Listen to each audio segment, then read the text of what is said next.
Goedenavond, een overzicht van het Zeeuwse nieuws. Het is zondag 27 oktober.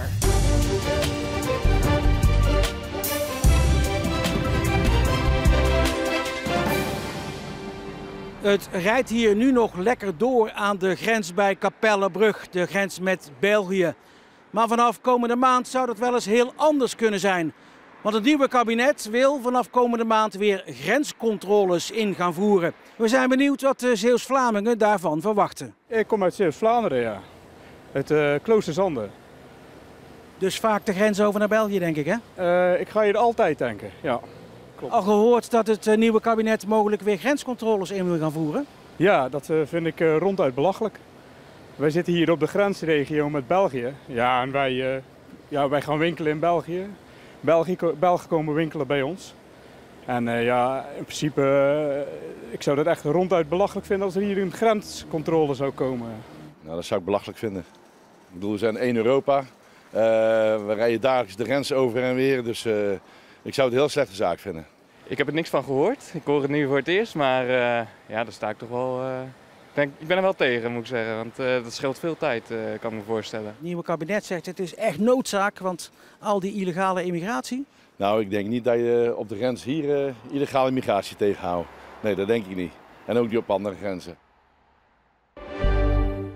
Een 73-jarige man uit Terneuzen is verdachte in een omvangrijke cannabisfraudezaak. Wereldwijd verloren meer dan 180.000 mensen bijna 650 miljoen euro door de investeringen in medicinale cannabis.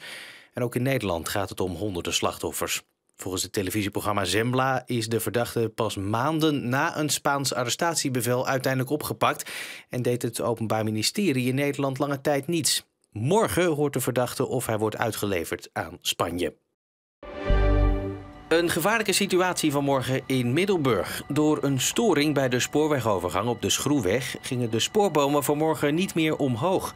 Verschillende fiets- en voetgangers kropen onder de bomen door om over te steken. Na 3 kwartier had een monteur de storing weer verholpen.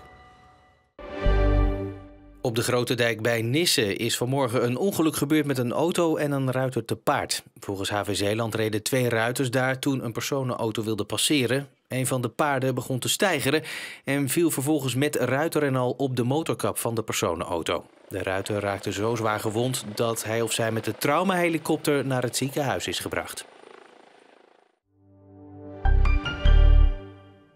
Ter gelegenheid van de bevrijding van Wolfersdijk op 30 oktober 1944 is er een puzzel gemaakt die onder meer te koop is in de plaatselijke supermarkt. Het is een plaat van de bevrijding. En dat is juist het mooiste wat je kan laten zien aan de mensen. Na al die verdrietige jaren die me achter de rug had, was de blijdschap des te groter toen uiteindelijk op 5 mei 1945 de bevrijding plaatsvond. Wat er op de plaat te zien is de bevrijding van Utrecht. Canadese en Engelse troepen zijn de stad binnengetrokken via de hoofdweg. En zo zie je dus een hartelijk welkom en de blijdschap van de bevrijding. Ik denk, iets moois kan je niet laten zien. Naast deze puzzel heeft Ruijsen ook een lesbrief ontwikkeld voor basisscholen. Wij hebben als doel dat op scholen inderdaad, zeker nu, zeker de bovenbouw, dit gaat gebruiken. Hier moet ik komen met het zicht op de havenpoorten van Zierikzee. Met een 5 meter groot standbeeld van een kreeft wil het Zierikzeese Kreeftencomité aandacht vragen voor het uitsterven van het dier in de Oosterschelde. De kreeft is in Zierikzee al 22 jaar aan land gebracht.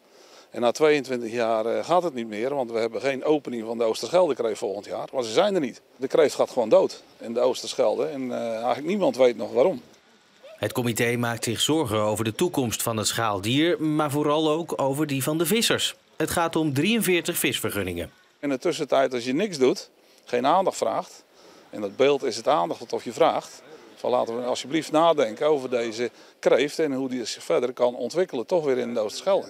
En dat begint met bewustwording, bij oud en jong. De kinderen moeten er ook gewoon op kunnen klimmen. Hè. Ik weet niet of je de mossel kent in Bruinisse. Nou, daar kun je ook gewoon opkruipen en inkruipen.